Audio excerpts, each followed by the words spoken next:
I'm so happy, so excited. Our first webinar with one of our featured guests, Mr. Caleb Thorpe, friend of mine, a colleague of mine, associate of mine, somebody who has helped me in my own business, somebody who I'm truly grateful to work with, and I've learned so much from.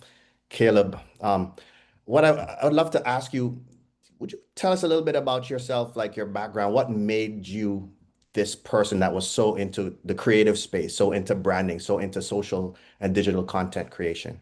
Yeah. God. I Right. love I it. think this is kind of innate in my DNA, right? Like I think at a Yes. certain point, I've just always been a creative person. Yes. Um, but for me, as far as like how it ended up in this particular space was just mentorship and Mm, placements. And so I started actually working, my career started in the church and, mm, um, and it started in youth, but then from there it turned into media because in the background, kind of freelance as well as for youth, as well as like in my like late teens, I was already kind of doing stuff on MySpace. mm. I was doing like social media stuff on MySpace and creating like a clothing brand and getting into design because I was in a band and I was doing Clothing. music stuff. And Mm, so music, you always need design. So like I yeah. kind of started becoming that guy. Hmm. And then outside of leaving, working in the church, being staff in the church, I started getting agency jobs. And so I just started working for multiple different agencies. I worked for one for about 8 months and then shifted into another one where I basically became, I fell under this mentorship of these oh, sorry. I fell under mentorship of some incredible like designers where I was an okay designer at the time. Hmm. But I really looking back felt like I was pretty mediocre, in all things considered. And I say that because I'm a little bit more analytical. So I view everything from a more structural perspective rather than just an artistic perspective. And so as I got into the space and I was surrounded by all these designers, I was Mm, just able to kind of absorb the way that they thought. And that kind of became this thing where I started to just fall in love with design in a way that I never had, brand and storytelling. And I was always kind of into storytelling, but now it was like, how do you position storytelling into like a brand message, into impacting people mm, and shaping belief and like also, igniting people to follow what you're trying to create and build and launch and impact the world with, or impact, the industry with, or what the space that you're in. And so that kind of became where I started to fall. And then from there, it just kind of evolved over time. It was whether it was different jobs, different roles, different placements. Um, that I went, I did creative director work for a little bit, and then I ended up starting a social media agency, and I was doing that for a minute, and was heavily focused on personal branding. So it kind of became this consistent evolution of what is a brand, what does a brand look like, how do you define branding, and how do you also purposefully, strategically position branding to make the greatest impact in the space that you're trying to impact. And so yeah, I think that's just kind of how it evolved. And it was almost like there was this consistent through line, and which was design. mm, It's like creating logos, creating visuals, and it started with that, and that was just kind of the seed, and everything else sprouted from that. And brand is like in design are kind of intertwined in a way that no other two spaces I think are, in a sense. It's very like they're almost like one and the same while also being mm. separate. You know. It sounds to me like you had quite a few different sets of talents. You talked about music, you talked about design, and creating content, for ministry as well too. So how was it that you were able to kind of focus on something? You talked about evolution as well too. So I'd also add to that. Um, how were you able to know or identify what skills you wanted to sharpen and how to move forward in that process? Mm. A lot of it was interest. Just to be honest, Mm, I think I would get a seed of interest in something, a passion spark for something, and I would just hmm. kind of go down that avenue. I think also I mentioned positioning earlier, right? Sometimes it's just like the mentorships that I had, the friendships that I had, the opinions that were surrounding me, the belief systems that I was being impacted by. And Hmm. so I think that over time, a lot of a lot of my way of thinking, the way that I decided what path I was going to go on and what things I were going to do, a lot sometimes it was just need.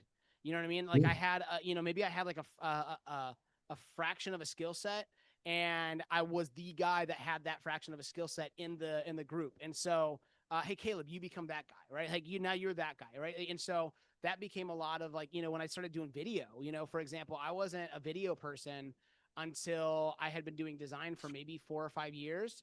Mhm. And, but then I had a mentorship where he was starting to have me do some editing for an agency. And then the next thing I knew, like I was working for another company and I was the only guy that had video experience. And so I became the video guy that was also doing design work, but it was like, what does it look like to create video? And I was doing a lot of design work for churches and nonprofits at the time. And Got so it. it was also like video in the church and video in ministry and video in nonprofits and storytelling. But then obviously as that, then pivots to for business and brand and actually generating sales, it was just like, you'd be surprised how organically that shifts from one space to the other, so long as you have the right framework and baseline.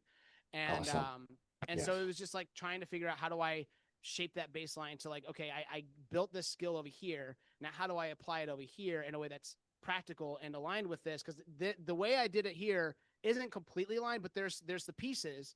But now there's a new, like, whether it's a new focus and desire for the goals of that creative, what I'm trying to accomplish for the brand, what I'm trying to accomplish for the business, what we're trying to do to impact the customer in order to like actually generate the results we're looking for.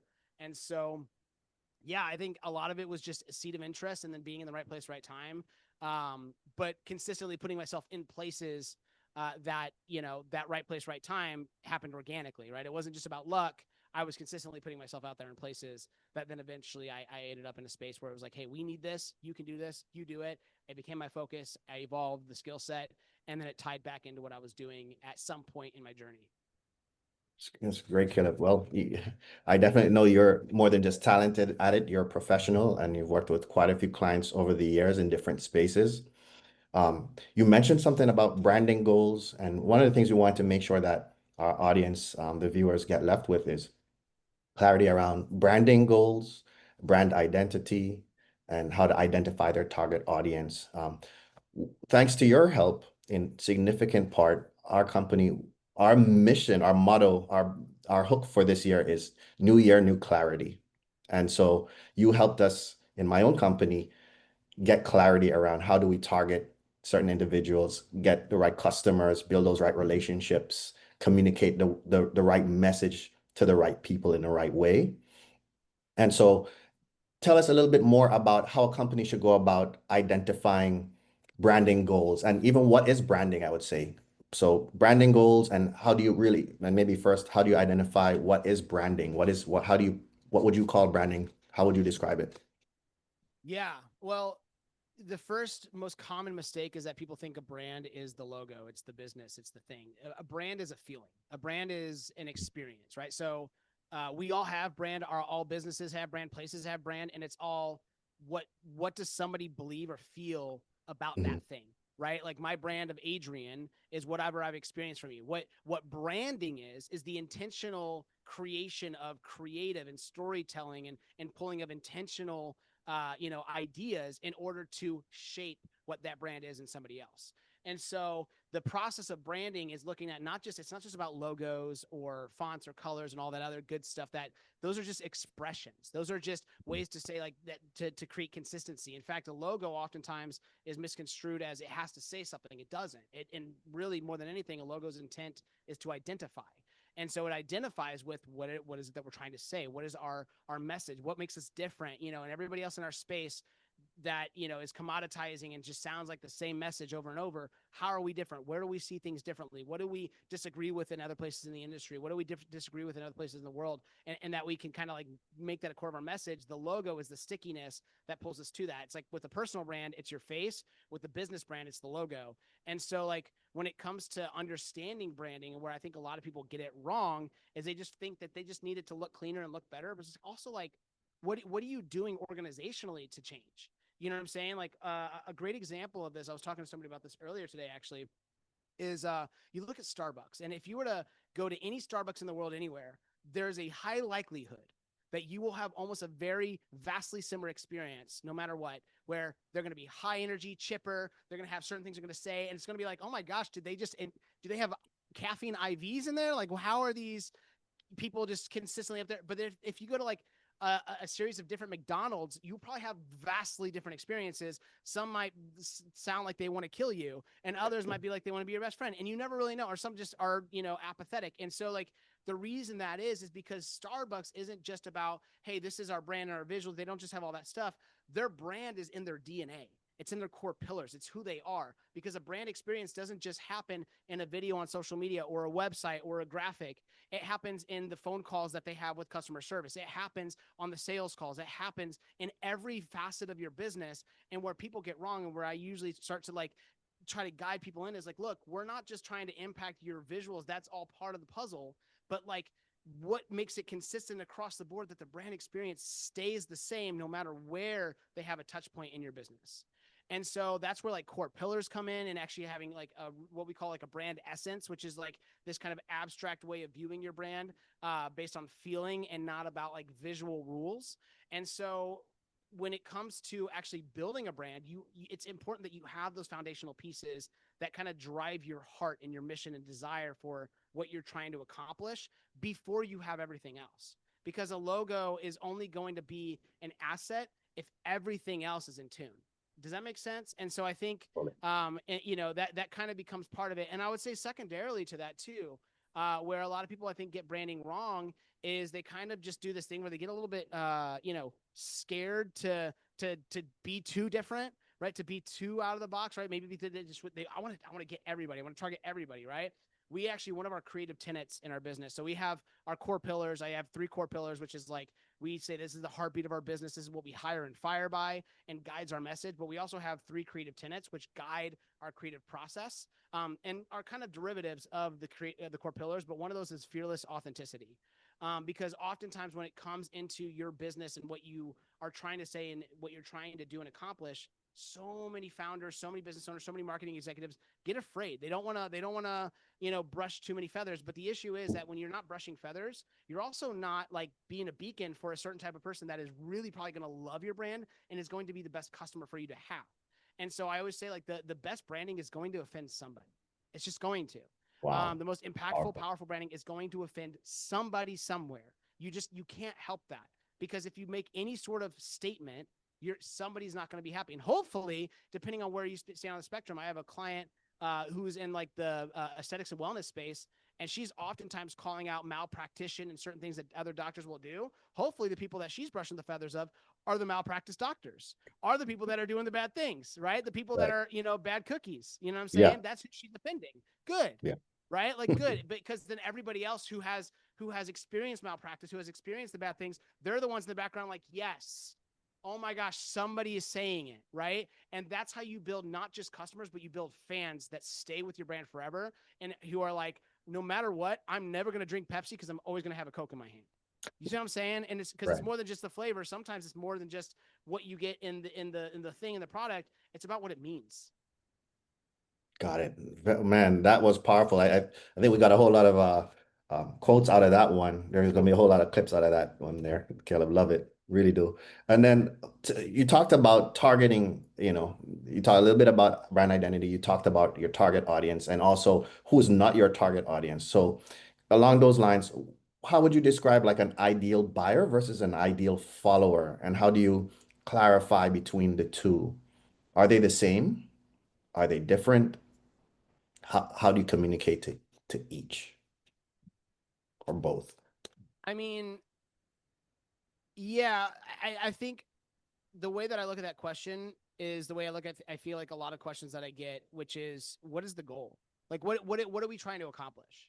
Right? Mm, Because at the end of the day, a follower means 0 if your goal is to only make sales and that follower isn't going to buy. You know what I'm saying? So like, if you know what your goal is, if you know what your North Star is that you're pursuing, that's going to give you a lot more strategic direction as to how you approach that question, right? So I would say generally, decisively, when it comes to most businesses, you want your followers to be buyers at some point, right? The people that are, if we're saying followers from a position of social media or just followers from somebody who just pays attention to your brand name, whether they're reading it in press or in stories or however they're learning about your brand, they're just mhm. following that story.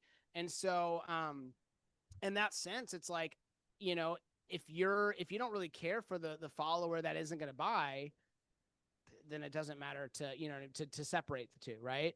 Um, Mm, I great can, point. yeah. Like Am I one thought, answering the for question? example. Yeah, it totally does. I'm a lot in the B2B space, or even some degree in the B2C space, but business to business or business to consumer. But for example, kids may have a certain let's say action figure, but something that they really want, and it's the parents that are the ones who are going to buy this thing for their kid, for example. Now, obviously, more time we're talking B2B, but I'm trying to maybe distinguish, is there any separation? Are you always targeting the same people in the same way? Let's say a vacation. Do you target the husband, the wife, Right. both, the parents? How do is I guess it's unique to each situation, but I guess is there any kind of process that you would go through in terms of this is my goal, like you mentioned. How do I communicate? How do I work back to that? Yeah. Well, I mean, you bring a great point. With any sort of marketing process, it's all about emotion. It's never about just the product or the service. It's about the emotion. It's, we'd say you don't sell the product, you sell the dream, right? And so what is the dream that you're selling, and who are you selling it to? So like you talked about a kid wanting an action figure, right? You see ads or commercials, or in this case now it's YouTube videos and creators, and whether it's like something like Life with Ryan, which is the kid that does all the toy reviews or whatever. These kids are watching or consuming something, and so if I was a toy brand, I would want to get in front of the kid, because the kid's the one that's going to go to mom and dad around birthday or Christmas time and say, I want that. Right. And so, because the parent's not going to know what to buy. They're not consuming toy content. The kid is. And so, it's about trying to make sure it's in front of the right audience, but you also need to know what is the dynamic within the relationship or the home that is often leading to the decisive, choice, right? Which is, where we're going to go on vacation, or where, it's like, uh, sometimes, in a relationship, we talk about vacations. It might be the wife. The wife might be the one who's like maybe following some mom bloggers or some other content creators who are travel creators, and they're always finding out new places to go, and like, oh my gosh, we should go here. And they're the one and the dad's just like, cool. Like the husband's just like, whatever. Like he's just go with the flow kind of husband. But sometimes the husband might be, I know I'm going to be this kind of husband. I'm going to be the kind of guy who's like, I want to go here and here and here. Like I already know, like, dude, I can't even tell you how many bookmarks I have all around the world of experiences I want to experience. And Love it. so that's going to be, I will have a guiding twist in it. So I think it's like, I think part of it is, if you have to hit both audiences, you have to strategically figure that out. When it comes to getting to the question of how do I know who I target, right? That's where, like, for example, with the branding process, we don't just look internally. We don't just talk to employees. We don't just talk to staff. If we can, we talk to past customers, and we try to figure out and dig into, which is something, we talked about for your brand, is like, how do we figure out like what made us different to this customer, or to this, target individual. And if you're not having conversations with customers, you're probably missing out on a lot of key data that's going to guide your decision making for your marketing. Another great example of this, I was doing a branding for a coach that does coaching for like women that are like Christian women who are like trying to find their calling, whether it's entrepreneurship, whether it's being a better mom or better wife, like whatever that their calling is, she helps coach them through it. Well, one of the biggest takeaways that we had in the branding process was the key deciding factor for most of the prospects she would get on the sales call was, I have to talk to my husband, right? Most of them were like, I want to do this. I want to do this. I want to do this, but I have to talk to my husband. And so I asked her, I was like, have you ever done a single case study for the husband of someone you've served? No. Well, why not? Because if they're trying to go talk to their husband, if the vast majority of them are going to the husband, well, then give them the tools they need to communicate to the husband that this is relevant. Your web page, your website, and all that. Your website might not be relevant for having stuff for the husband, only because your website is probably going to be targeting the woman, right?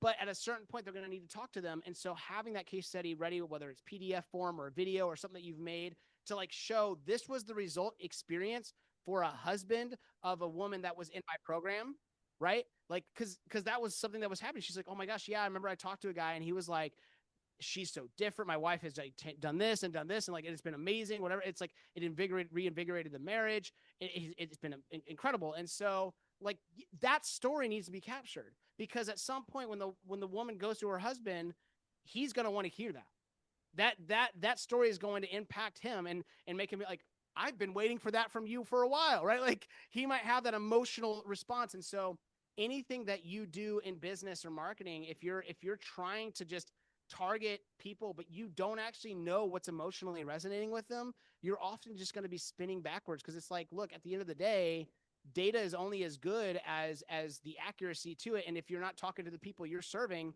how do you know how accurate it is? See what I'm Mm. saying?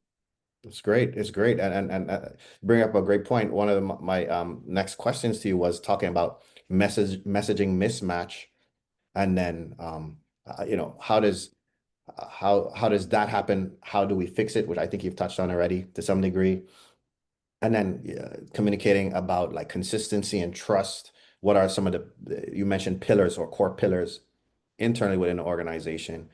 How do you make sure you communicate effectively what's your intended message for your intended target, as well as who is your what is your organization like, so to speak, internally, and how do you make sure that you avoid messaging mismatch? Yeah. So every organization is going to be different depending on the size, right? And I think that depending on the size and depending on the internal existing culture, you kind of have to take an account of that first before you can even decide the best answer for that question, right? A company that's got 200 people where the founder is like not even somebody that I would talk to, right, is going to be a different experience than the founder-led brand that has, 3 or 4 people tops, right? And most of them were contractors. You know what I'm saying? So it's going to be different across the board, or than like have a Starbucks that's like, got thousands of employees across the globe. You know what I'm saying? So every situation is a little different. But the key is like looking at your general infrastructure, making sure that your core pillars and we call them experience standards Mm.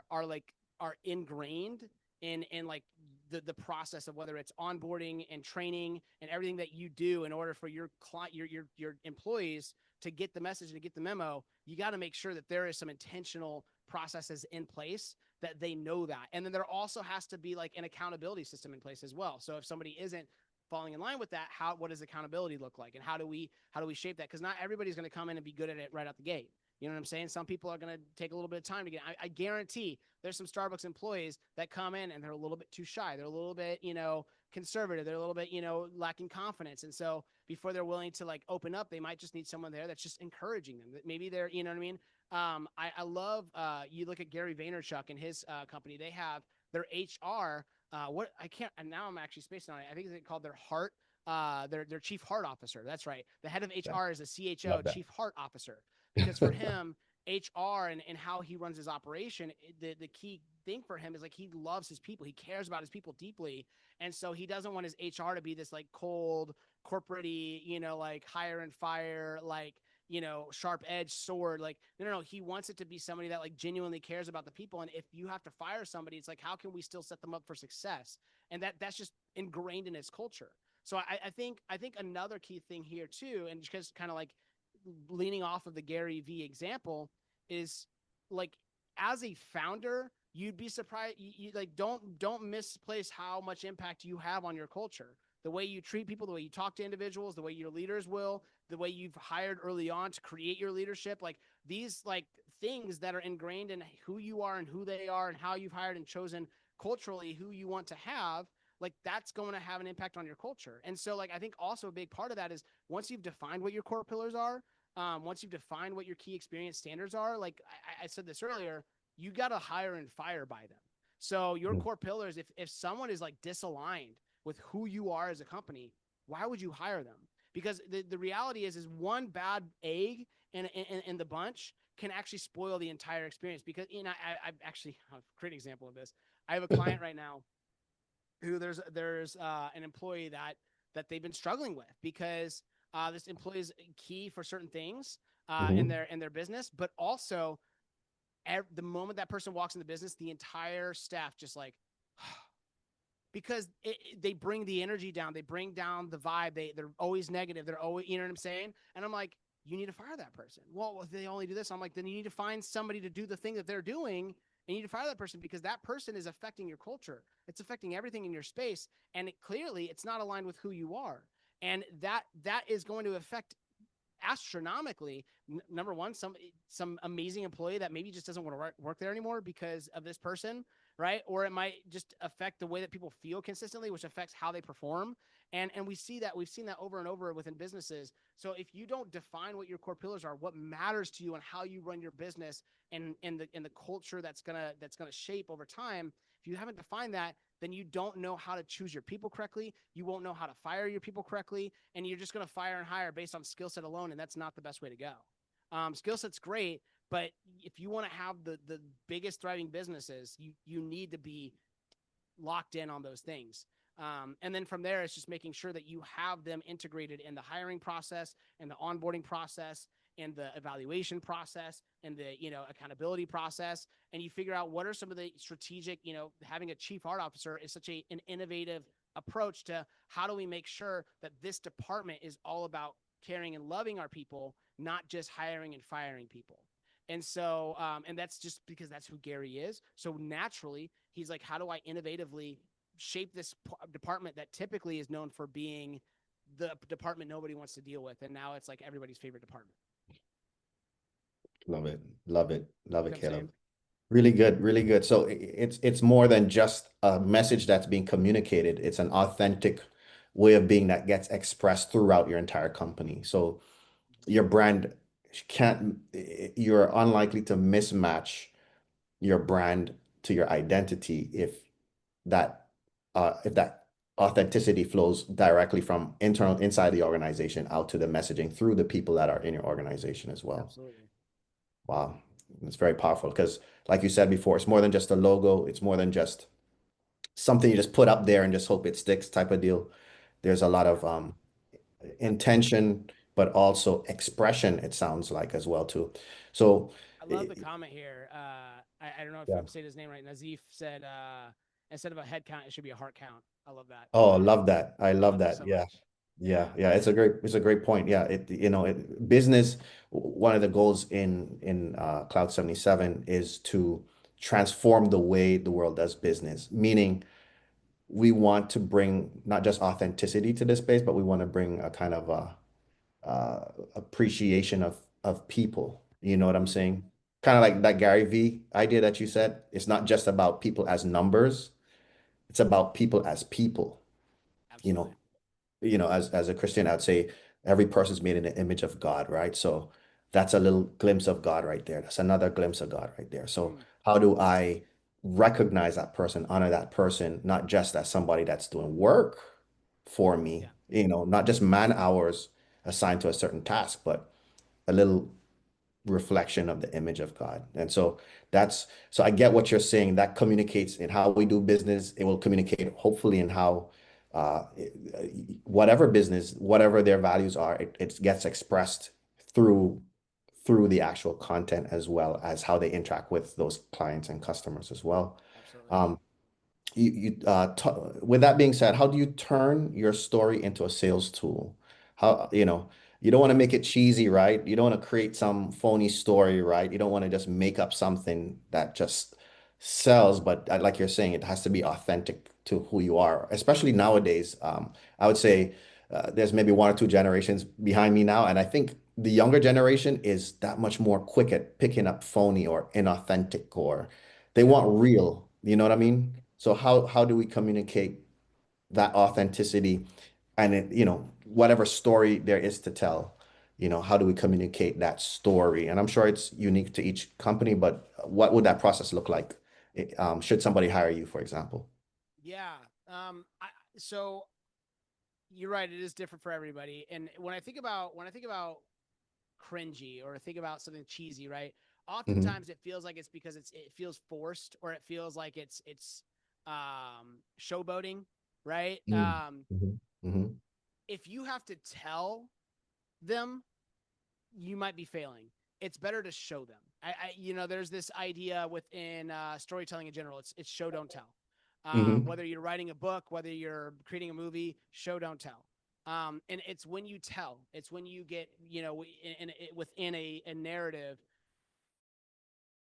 this info dumpy, like, all this deep exposition. If you've ever like watched a movie or read a book or something like that, where it's just like, okay, you're literally just dumping me this back information, this lore, this background information, origin story, as it were, and so it's like you're just kind of shoehorning it in. It's just forced, right? It doesn't feel natural or organic. Versus if somebody like actually shows you the narrative.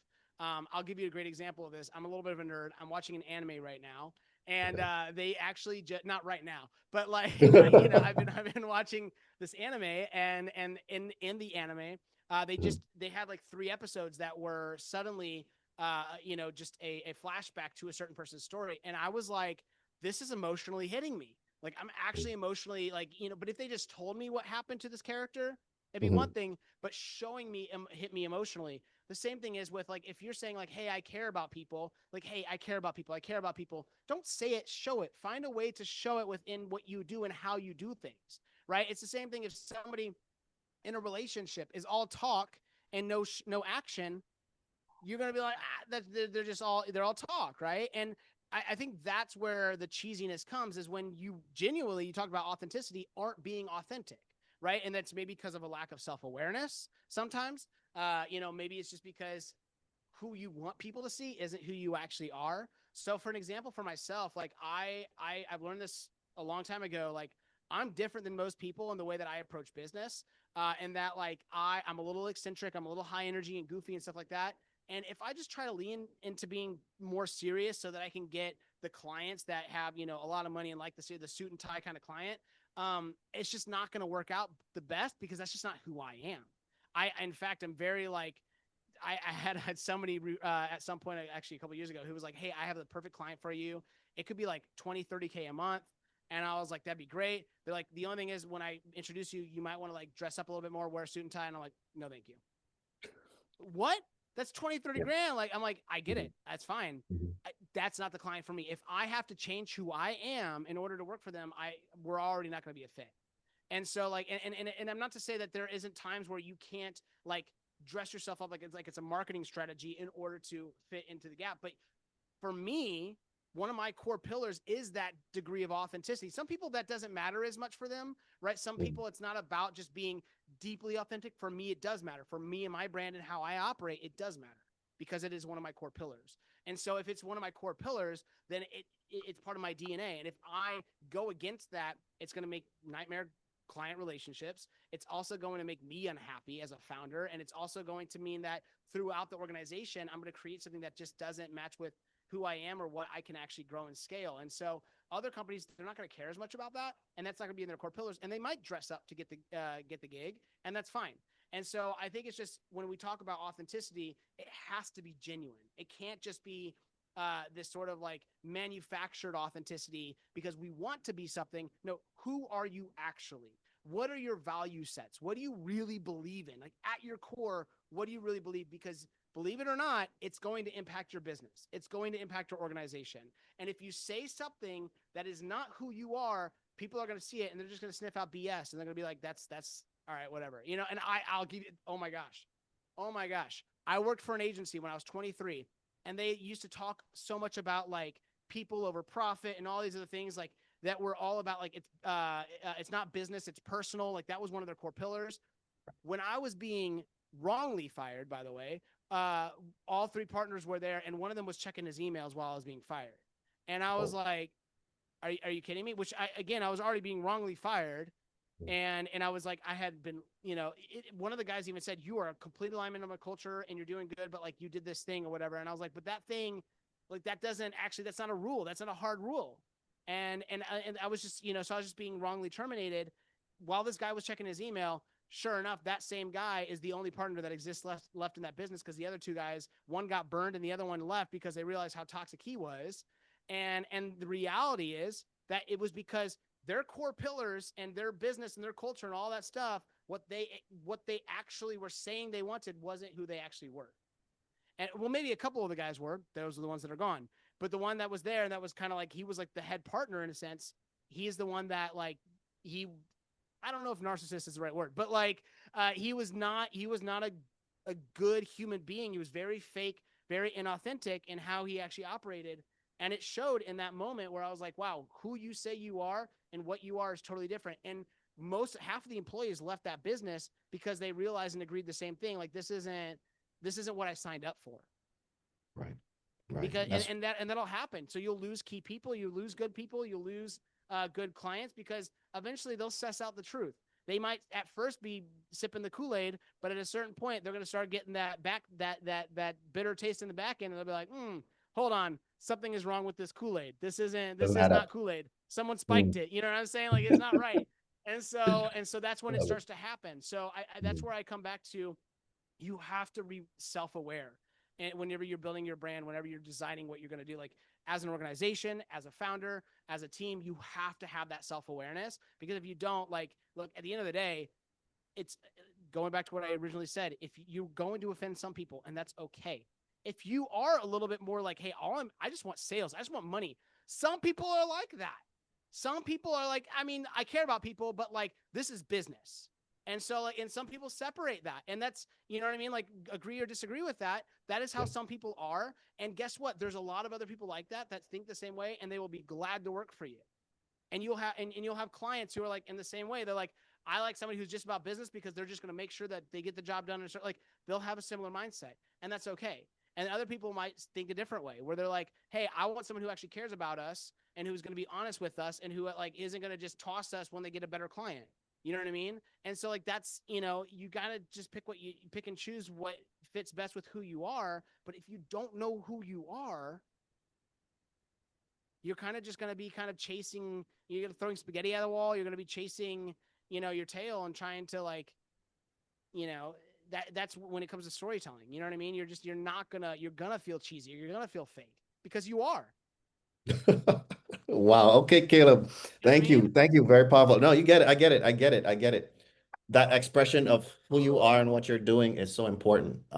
So important. So, which brings us to the next question as far as like the founder and the founder's story, right? And the formula. And I'm gonna merge it in with the next question that I had, which is about speaking the customer's language. So, Mm. when you have that, I guess that founder story formula, because I guess especially in today's marketplace, what's needed is the founder, the owner, the public face of the organization. For so many businesses, that's how people recognize the brand is through that primary person that represents their organization. So, one, talk a little bit about the founder's story and their formula for creating that.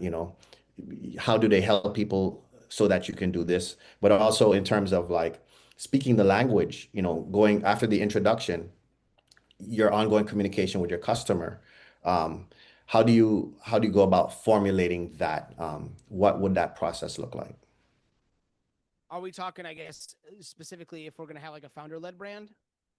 Well, I would say, yeah, probably nowadays, yeah, with more and more of those appearing, even some of the people I've spoken to talking about even on LinkedIn, for example, founder-led brands are becoming more and more popular Yeah. for that authenticity of the brand, as I think you mentioned. But also, when we go from talking about like um, targeting that customer, but now how do we speak that language? I guess that will come naturally, is my assumption. But there things that we should be doing or should not be doing in the process of communicating um, to our customers? So how do we get them to take action? What are the things that we would be saying that inspires them, that engages them? Okay, I know it's the wife or the mom that wants that cruise ship, or I know it's the kid. But what am I trying to say? How am I figuring that out? Yeah. I think it starts with listening. I think everything starts with listening because as I mentioned before, like everything is about emotional connection, right?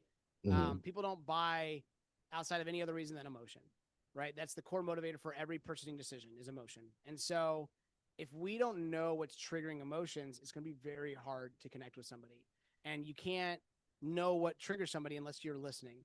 Now, listening doesn't necessarily mean that you're having conversations with every customer or having conversations with customers, period. You should, somehow in your within your organization. But listening can happen a bunch of different ways. Sometimes listening is going on social media and just seeing what content people are engaging with and learning how to use these platforms and navigate the platforms in order to do that. Sometimes, it's done through surveying and through, different like case studies and that nature. But at the end of the day, it starts with empathy. I mean, I think empathy is kind of the common theme of like, if you don't really care about your customer, it's going to be really hard for you to know what they care about.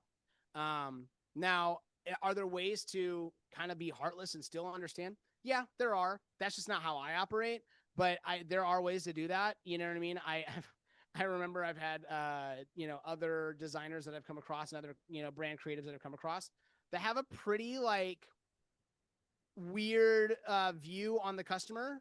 They kind of lower them down on the human totem pole in the sense of like how simple, like people are simple, and it's like that's a little under, it's kind of an exaggeration on what's actually happening. For me, it just really boils down to like what do people what actually resonates with them, and if you don't know what they resonate with, then maybe you're not listening. Maybe you're not finding a way to intentionally find out and learn. So I think that's part of it. But then also we're talking about like the founder story, right? And how that ties into all of it. I mean, hopefully you're a founder. If you're a founder who cares, you do know these things and it kind of ties into who you are. I've worked with many founders who like that's their experiences as they work with clients and customers, or their team does. They're hearing the stories and they know the things and they know how it's resonating with them and hitting their emotions, and all of these things tie together into storytelling. As far as though, like, this is, given all of that though, you kind of like started the question with like talking about founder led content, founder led storytelling. And the truth is like, just because something, resonates to them as it ties to the business doesn't mean that's how you actually have to reach them. So like, I think this is where it comes into play of like, who are you? Like, who are you? Especially if you're going to be the key person in the content, who are you? I'll give you a couple of great examples of this. If you're a realtor, you could actually reach your customers not by educating on real estate, not by like trying to resonate with them on an emotional level when it comes to home buying, but by doing food reviews in the area in which you sell and buy homes. Right? If you're selling and buying homes in a certain area, do food reviews, connect with the culture, connect with the people. You know what I'm saying? Like, build relationships, build rapport. It's you buy from who you know, like, and trust, right? And so your goal is always to build that know, like, and trust, but with the right people. And so oftentimes with the content, right, which is often top of funnel, it's all just about knowing and liking. And sometimes it's about trust, right? If you're a lawyer that's doing like really quality educational content, you might build both like they know you, they like you, and they trust you. But sometimes, like the trust can just be on the relational level too. Like, I might have somebody who I don't know what they do, but I just trust them as a human being. And so if they tell me they did a thing, well, I trust you as a human being. So yeah, I'll hire you. I'll give you a shot. Let's try it out, right? And so if someone's making food reviews, you love their opinion on food reviews, maybe you'll start to trust them as a realtor too. You be surprised how well that actually works. Another great example of that, you look at someone like, I can't think of his name right now. The guy who owns Barstool Sports, Dave something. He also does pizza reviews. He does Oh. pizza reviews, and he owns like a sports network. Like he does this like media network, and he does pizza reviews. Why is that relevant? Well, here's the thing: is like a lot of people while they're watching sports, they also love eating pizza. You know what I'm saying? And so like while that doesn't or like naturally like doesn't seem like it would organically work. I mean, he goes around the world doing pizza, but now he's also the pizza review guy. Dave Portnoy, that's his name. But he's like the pizza review guy, but he also owns I think it's like a 9-figure media company. It might be 8-figure. Either way, it's a very, successful company that he owns. And so, I think that with anything that you do, like I said, it starts with there's two angles of it. It's who am I? What's authentic to me? What do I care about? What do I like? Because you can make videos really about anything, content about anything, if we're talking about social media. But then if we're just talking about the brand itself and how we're like connecting that to the customer, you got to listen. You got to listen to them. You got to know what they care about. You have to know what emotionally resonates, or your message isn't going to emotionally resonate. And that's how you get them to buy or purchase any sort of product or service you're selling. You got to sell the dream. And how are you going to know the dream if you don't know what they care about? Got it. Got it. That's powerful. That's really, really, really powerful. You're hitting us hard today, Caleb, with some as one of my friends would say, you're hitting us with some uppercuts, some truth that is just hitting hard, and I love it. It's really good. which leads us to our next question in terms of from attention to action, right? How do we move forward from just kind of creating that content? And I think you said that because we were talking about speaking the language, talked about founder-based organizations. We talked about niching yourself through your content, even in adjacent or in different spaces than the actual operation of the business. But then, talk to us about like call to actions. Uh, for me, sometimes like I will look at some like a podcast or some kind of webinar or whatever, and whenever it comes time to like actually pitch their product or share whatever it is that they're trying to sell in the event that they're doing that. Um, Sometimes I imagine that there isn't. I don't see like an authenticity in that, or like I don't know if they're necessary. Like maybe they want to sell it, maybe they don't. Are they confident in what they're selling, Yeah. or what they're putting out there? Talk to us about like how is a proper call to action done, and then that whole process of building a funnel. The whole process from whatever kind of outreach or initiative to attract attention to maybe whatever amount of engagements or interactions, touch points are needed to actually bring forth that closed deal, that purchase. Yeah. I think clarity is the biggest key, right? Mm, Oftentimes when someone doesn't buy, it's because they're unclear. You know what I mean? Like outside of, okay, let's just go ahead and assume they already know you, they already like you, they already trust you. If they're not buying, it's because they're not clear on what you're selling. They're not clear mm, on if it's relevant to them. They're not clear on what the offer is, right? Like, so if you don't have clarity, that's going to have an effect. And oftentimes that becomes maybe the issue because you're over focused on features rather than dream. You're over focused on mm, the bullet points rather than the why. You know what I mean? But as far as like you're talking about inauthenticity and how it sometimes can feel like fakey or showboaty, yeah, I'd have to like see an exact experience. I've definitely had moments like that myself where like it definitely feels showboaty. I think it feels showboaty when it feels like the entire webinar was a sales pitch and there's no value in it. mm, You know what I'm saying? Like where it just mm, feels like they're consistently just trying to sell to you for an hour and try to mm, can it set you up? You know what I mean? It's like when you watch a movie or a series of movies, right? And maybe you've watched a trilogy or a series, right? mm, Where one movie feels like its intent isn't actually to tell a standalone story, but to set up the sequel. Right? mm. Nobody likes a Yeah, movie that's whole purpose is to set right. up a sequel. You know what I'm Oh saying? gosh. And Yeah. when your webinar is like, hey, I'm not going to focus on value. I'm not going to focus on Hmm. delivering for the client. Hmm. I'm just going to Hmm. focus on getting them in the mindset to buy what I have to sell. Hmm. That can start to create that. Hmm. I'll give you a great example of this done right. Okay. With Alex Hermosi. Mm. Alex Hermosi, who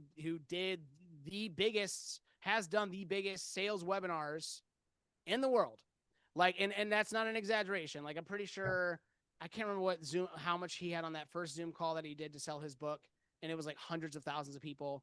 And then it basically blew the record out. He broke like I think like 5 different world records on the Wow. last one. Like that was actually part of the theme of it was like we're trying to Mhm. break some world records, so they had an actual like Guinness person there on the Amazing. webinar to like say, yeah, you broke this record and this record and this record. It was like the most sales, the most like all these different things.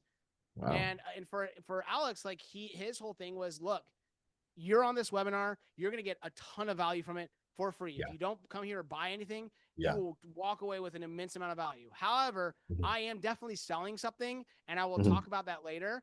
Hmm. But and then when he got to the sale, the beautiful thing is like he made it very clear in his storytelling.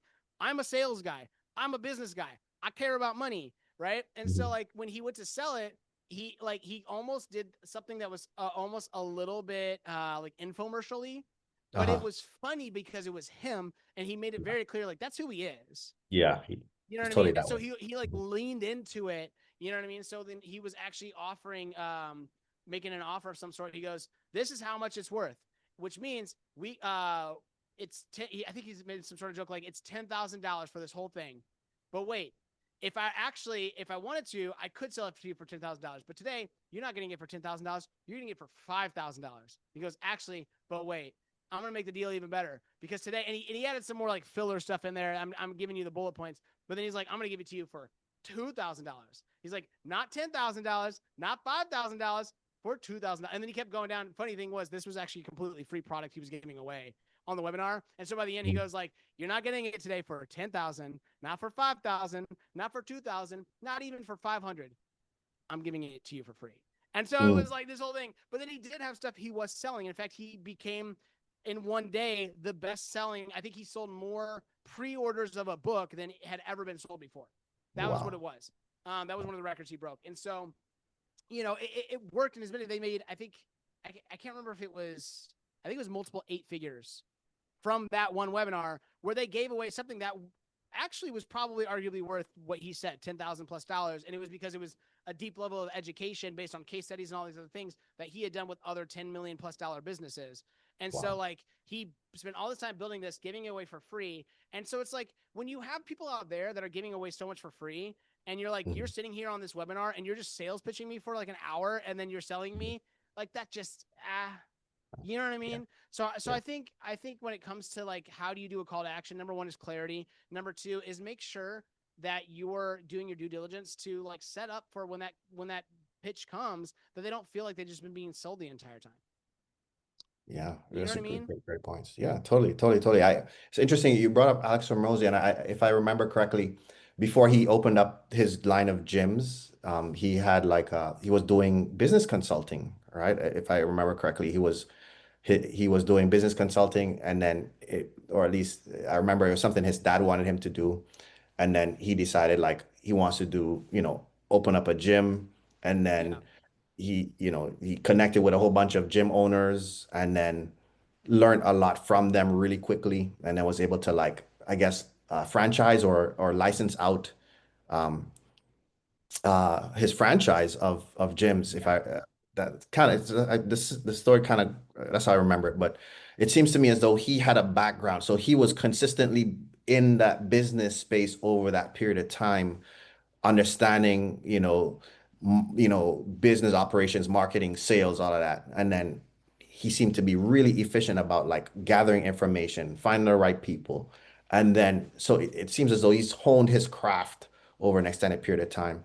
How do you, for somebody that's maybe reinventing themselves, reinventing their company, reinventing their brand, take us through the process real quick of what it would look like for them.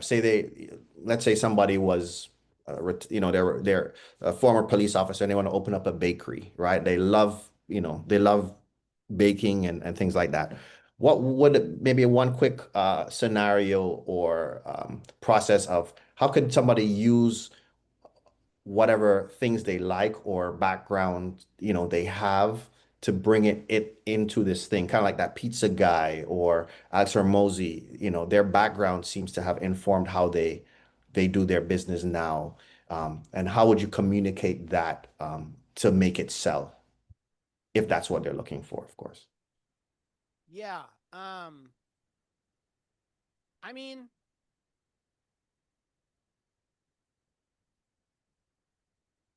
I'm if we're looking at I your know stars, it was a mouthful on my part, but yeah, I no, you're mean, I okay. guess, yeah. How I do mean, we? there's Yeah. Mhm. yeah, there's a lot of again, I think everything's a little bit situational, right? Mhm. Mhm. If we're talking about like, for example, a police officer who wants to start a bakery, you know what I Mhm. mean? Like, it just depends on so many things, right? Like, are we talking like, is Mhm. this a guy who is like, like a police officer in that sense, or is Yeah, he yeah. just like, you You know, pick. Yeah, you know what you I'm give us saying? an example. It doesn't You even know what have I to mean? be Like, the police I officer. think about Yeah. the police officer with. Have you ever seen Cloudy with a Chance of Meatballs? I, I'm He's I'm like out of date. he's I'm like out a of touch. really man. Mhm. We got to get you on some movies, Adrian. He's like a really buff Yeah. guy. He's Yeah, like yeah. almost like a drill sergeant, but he's a cop. He's like Yeah. at one point he starts crying and then he like starts pulling it back and he's like get back in there, it's here. You know what I'm saying? Like I he's like love it. a tough guy. You know what I Yeah, mean? yeah. So you could lean into that like Mhm. buy my bagels, buy my donuts. Like you could lean into it in some way and it could be funny and it could be eccentric and enjoyable and it makes you stand out because this is your Mhm. background. You're like, the retired police officer starting a bakery, but also it could be just like that was a police officer, but he was always kind of a softie anyway. You know what I mean? And so like he just goes into a bakery and it's like a reinvention of himself, and it's like that is not the man I used to know. You know what I mean? Like so, as far as like how it pertains, are we asking how it pertains into storytelling or like? Yeah, like or branding or like what's the yeah, like with the operation being a part of how they express, like call it core pillar, right? Like maybe community service. I mean, I'm grabbing for straws here. Let's say they're involved in community service. I don't know, maybe they have like, you know, uh, you know, Thursday Tuesdays or something like that where they give out juice with their pastries or something like, and then they talk about it. What would that be like? Is there, eh, I guess they would probably just have to talk to somebody like you to really kind of figure out not how to, necessarily. uh-huh, I think really more at the end of the day, it's about leaning it going back to my creative tenet, fearless authenticity, like uh-huh. lean into who you are. Stop Yeah, being afraid of how people are going to judge you. I mean, yeah, that's honestly the number one thing that holds most people back is they're afraid of yes, someone's judgment, a yes, parent, a friend, colleagues, peers, like whatever it is. yes. You're way too afraid of what people are going to think about you. And that's the only reason why you're not. Love it. I love it. It's like you got Wow. to let go of the fear, Yeah. and at first it might actually seem weird, and that's the funny thing is Uh-huh. like oftentimes when someone starts doing social media full on, Yes. and they don't have an audience yet, like it Yeah. looks weird, it feels silly, it's like it's cringy until you make it, and then Yeah. suddenly it's cool, it's not cringy, Yeah. you know what I mean? And so Hmm. like, Hmm. but it all starts with if you're thinking way too much about what people think when your video only gets 50 views or 100 views or 200 Hmm. views, right? Hmm. It's gonna be really hard. It's gonna be really hard if you fear rejection that much. It's gonna be really Mm. tough. Wow. That's just it. You know, You know it's what I mean? And so yeah, lean hard. uh-huh. Do what try things. And that's the other Yeah. thing too is like so many people when it comes to social media. If we're gonna talk about that, is like so Yeah. many people have these ideas. There's like so many gurus online that talk about this is the strategy. Do this, do this. The reality is there's like 100 to the times 100 strategies that can work, but Mm. you don't know if what your angle is going to work or not until you just try it. Try Got it it. and then try it again and then try it a different way and then keep trying and just and switch it up as much as possible. Start learning about what makes content good and like how to write a good hook, how to like capture people's attention. You can do it by looking at gurus, or you can do it by scrolling on content and seeing what hits and what doesn't. My favorite thing to do is go to someone's profile who Hmm. like I aspire to, I like their message or whatever like that, and look at what videos of theirs pop off and compare Hmm. those to the videos of theirs that flop. Because those are people that are Hmm. doing it every day, yet sometimes they still have content that Wow. for them, their version of flopping happens, right? For someone who's got a Awesome. massive following, flopping might look like 50,000 views versus 500,000 views or 5 million views, right? They might have 50,000 views. Obviously, that wouldn't be flopping for the vast majority of For them. people. Yeah. You know what Yeah. I mean? But like maybe it is somebody who like generally gets 3,000 views or 5,000 views or 10,000 views, but then gets a 500 view video, right? What was different? And so like you can kind of start to do that and start to make educated guesses predicated on what you see, and you can go that route. You can see what other gurus are saying and just try what they're saying. Worst case is you try what they're saying and it doesn't work. Oh my gosh, what's going to happen? You learned something. That's what happened. Every failure is a learning is a lesson learned, right? And so if at a certain point you just if you're afraid to try, if you're afraid to see if it'll work, if you're afraid to put in some effort because Mhm. what if it doesn't work? What Yeah. if it does? Great You know point. what I'm Great saying? point, Caleb. And as far as it pertains to brand and all that other stuff, the reality is most often most businesses when they're getting started, all these things that we're talking about, these can matter, but as you've experienced, as many other people have experienced, they've been able to make themselves multiple six figures, even seven figures without making that shift yet.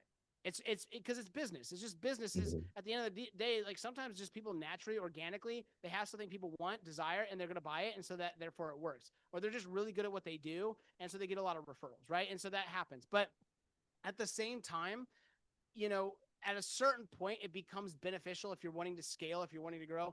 That's where a lot of these things, like really getting them locked in, are going to be key, right? If you're not running, a company, if you're like, I don't want to be, more than 3 or 4 people, and I don't care if I grow more than 300,000, 400,000 a year. then maybe it's like you don't need all of that stuff. I usually tell people that too when they come and they go, I need to do a rebrand. Well, what's your goal? It's like, well, I don't know. I kind of want to like, I kind of want to do less. And I'm like, then why would you rebrand for growth when you want to be doing less and you don't really care to make more money? You know what I'm saying? Like, it doesn't make sense. So it's like Mm. all of these things, these pieces, these building blocks, they're a means to an end. Does your end align with the pieces? If not, then like find different pieces. Just do it That your own way. sounds That's fine too. great, Caleb. Really great points. Before we maybe have time for one question before we close out, I just also wanted to see if you wanted to. I know you reinventing yourself, and you just relabeled, rebranded, uh, and tell us a little bit about Morphos real quick, and what does that mean for you? Why the name Morphos? And yeah, I mean, what are you looking to who are you looking to be in the marketplace? Yeah. So names are a dime a dozen. Names for a business are a dime a dozen. They Facebook didn't matter till it mattered, right? Google didn't matter till it mattered, right? And Mhm. sometimes they mean something very directly, right? You have Cloud 77, which kind of alludes to the cloud, right? The internet cloud. Yeah. And you have something like Facebook, which is a combination of, you think of like a scrapbook and your face, like it's kind of like the idea. Google is a number. Google's a number. It doesn't mean Right. anything. Twitter, Mhm. Mhm. X, like Yeah. some, I'm obviously naming big tech companies, but Mhm. Nike, you know what I mean? I mean, some of these might have some sort of like Greek meaning or whatever. So Morphos, at the end of the day, it's more of an abstract name. It's intended to be something different that stands out. What I do when I think about a name for any business is I do a couple different things. First, I check for domains. I check for social media handles to see if like I'm going to have a lot of competition there. I Google it. I see what comes up. I obviously see if I can legally have that name, right? If there's not somebody that already has that name that's in my space or whatever. Um, and so like those are like some generalist things that you might do. But then it's just a matter of, sometimes it has to, for some people, they want it to have meaning.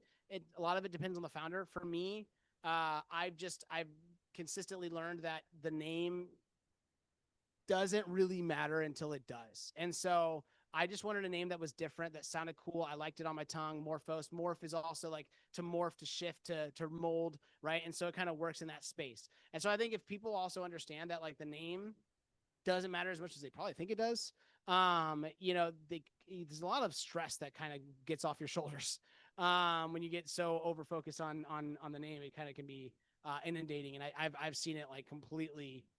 I've been in branding processes where they change the name halfway through, and I'm like, dude, like we're gonna have to restart a lot of these things here. Like I'm gonna have to redo the logo. I'm gonna have to, it's like, well, why? Like it's a new name. Well, like it's not. I'm not just putting in a font and typing some things. Like it's more than that. Like we created a belief system and all this other stuff around it, and it was around the name, and it was like, you know what I mean. So we molded around that. So it was like we might need to make some shifts, and we did, and it was fine. It worked out, but yeah. So as far as like what I'm trying to build here is I you know at the end of the day, there's so many brands that just commoditize and they feel the same and they look the same. And we're moving into a space where there's so much AI content, there's so much noise, more content than ever, more businesses than ever. And it's like at the end of the day, how are you making sure that people choose you over everybody else they could choose? Because they're getting marketed. If they're interested, chances are they're getting ads. Chances are they're getting content. Chances are that your competitors are in their feed some way, shape, or form somehow. So how are you competing against them?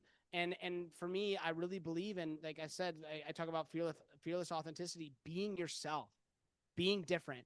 And being yourself doesn't necessarily mean being just the founder. If you're not a founder led brand, being yourself is knowing the kind of company that you're trying to be, knowing the kind of mission that you're serving, knowing the kind of person that you're serving, knowing how you're trying to actually make an impact and what you actually mean to your customer. Knowing those things at the end of the day are what make you different. And if you don't know what makes you different, you're going to have a hard time in this new shifting world where there's going to be more competition than ever before, more content than ever before, more noise than ever before. So it's more important than ever before that you stand out. And so that's my core belief behind Morphos, is helping people make that shift into no longer being a commodity, but actually being different. And sometimes it's incredibly bold what they do, and sometimes Mhm. it's still in line with a little degree of safety. Yeah. But like that's the line that I kind of dance on with people, is like how different are we wanting to go here?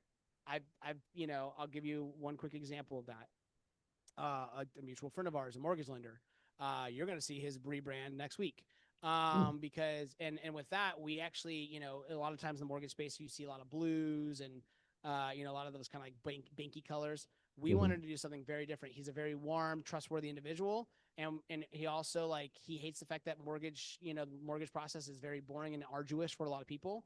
So we decided to lean into a much more colorful, vibrant branding that has a lot more energy to it. And so, our core color is like a red, but then we have like a yellow and like a bluish, like a blue, but it's a more energetic blue, and it's like splashed in there. It's not like the main color. And so we leaned into something very different for that. And then with his storytelling, really leaning into who he is and his authenticity as an individual, and like finding ways to creatively factor that into his branding. And I've also another mortgage lender, for example, that I know, he started something called Mortgage Punk. And it was all like very red and like loud and like, Mhm. and this I guy got also is like a very eccentric individual. you. Mhm. This is Mhm. out of Kansas, I think. I can't remember. Kansas. Mhm. Anyway, Wichita, yeah, Wichita, Kansas. And so, but that was kind of him leaning into like his was more like the eccentric version of like, let's go as different as possible. And he's like, wow, mortgages, like that kind of guy. Whereas like Brandon's a much more low key kind of individual. You and I both know that. And so his brand, his mortgage brand, Shout out it's to fun. Brandon, by the way. Yeah, shout out to Brandon. Yeah. But like the guy for mortgages, but also at the Mhm. same time, we went off the beaten path, but we're not going so crazy. It's not. There's still some safety to it. There's still some Mhm. familiarity to it because Mm. we for him, he found that important, and so. But it really is. How can we find a way to make you not look like everybody else that looks like That's that does great. the same thing? I love that, Caleb. I love that. I love that. Well, um, I guess as we close, I don't know if we had any questions in the audience in the chat, but what I was thinking was, if you see something there, let me know. But otherwise, I would say my question to Yeah. you. Um, There was one question that was earlier. I don't know if Nazif is still in here, Mhm. but he actually asked, "What are some tools, resources you recommend to become a better storyteller?" YouTube. Mhm. Mhm. like Oh, like like yeah. like like do there's a ton of really great creators that talk about storytelling. Figure out, if you're wanting to get better at storytelling, what is Mhm. the avenue in which you want to get better at storytelling in, because storytelling, in if I'm like want to be a fiction writer, and this is as somebody who is, I have obsessively dove into storytelling in all different avenues. It's probably the one thing that I'm low key a little bit obsessed with.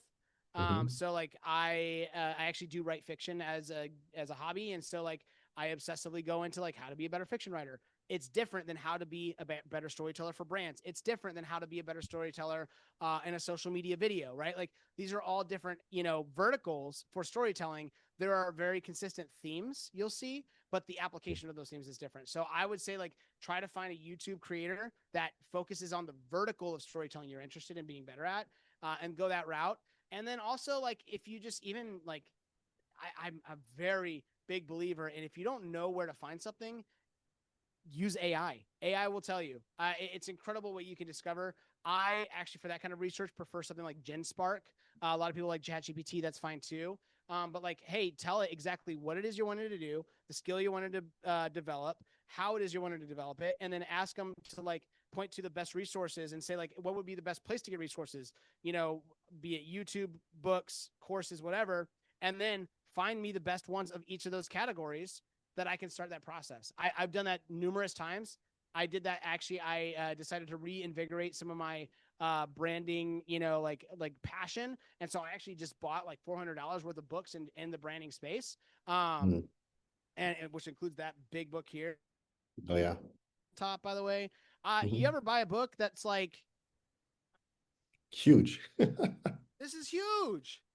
and Mm. it's and it's just a book of logos. It's well, there's some other Wow. stuff in here, but it's a book of logos for like Love it. logo inspiration and stuff like that. But it's like it's massive, and anyway, I just wanted to point that out. I was like, I got it in the Love mail. it. I was like, Love it. where do I put this?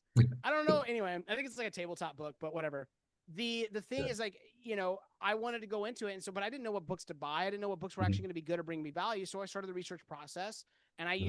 used GenSpark and ChatGPT to kind of generate, hey, what are some books that actually are acclaimed, that actually do these things, and here's the problems I'm trying to solve, and help me find the best books for those, and that's what I did, and then I bought $400 worth of books. So Love If you it. want to get good at anything, like use AI. It's great. I like I don't know why people still shy away from it at certain points. Like I Mhm. get away, I get it in certain verticals. Like I don't use it to help me create my creative, like my logos and stuff like that. Mhm. But like for doing research and for doing like, trying to find niche things that I love, I've used it to find movies that I maybe haven't seen that I would love. You know what I mean? Like it's great. Love it. I love it. Love it, Caleb. And then if people want to get a hold of you somehow, what's the best way? Uh, Email, social media. Yeah, so you Uh, can reach out to me on LinkedIn. Here on LinkedIn, Caleb Thorpe. I will put um I'm just gonna put let's connect. Actually, I'll put my email and phone number. My email is you can send me an email at joinmorphos.com. If you try to go to that domain, it's not live yet. okay. I'm hoping to have it live next week. Um, Joinmorphos.com. Okay. Morphos. yeah, I just put it in LinkedIn chat, and I'll put it in Zoom chat here as well.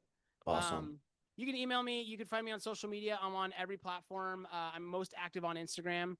That profile picture, if you see that picture, you know it's me. I'm on TikTok, LinkedIn. I have a Facebook page, but usually I don't use Facebook as much for business. But I am there, and you can reach out to me in any of those places, or you can. I'll go ahead and put my number in chat as well, That'd be which could be great. dangerous. We'll find out, but it's fine. Right. No stalkers, please. No stalkers. Uh-huh. And that's Caleb at joinmorphos.com. CALEB at JOINMORPHOS.com. Yeah, That's awesome, Caleb. It's been so great talking with you today. I've learned so much. I've soaked up so much, and I really hope our audience has soaked up a lot too. Really great experience. You're my first interviewee, and I think this was a really great experience, and I'm looking forward to doing more of this, us getting better at it and doing more of it. For us at Cloud 77, we're just so excited. What we want to do as well is offer a complimentary strategic call. The onboarding fees are waived and also give a 20% discount on our services as well too. So Caleb, we just thank you so much for you taking the time to share your wisdom, your experience, your background with us. And I love what's unique about you is your authenticity, that openness, that vulnerability that you bring to the table. It's so powerful. I think it makes your brand special, and I think it can help so many other businesses, entrepreneurs like myself, who I personally have gained from that. And yeah, just thank you so much. I look forward to interviewing again at some point soon. I appreciate it. Thank you so All much, right, Adrian. It's thanks. always a pleasure. Thanks so much. Thanks, audience. Thanks, everyone. Hope you had a great time.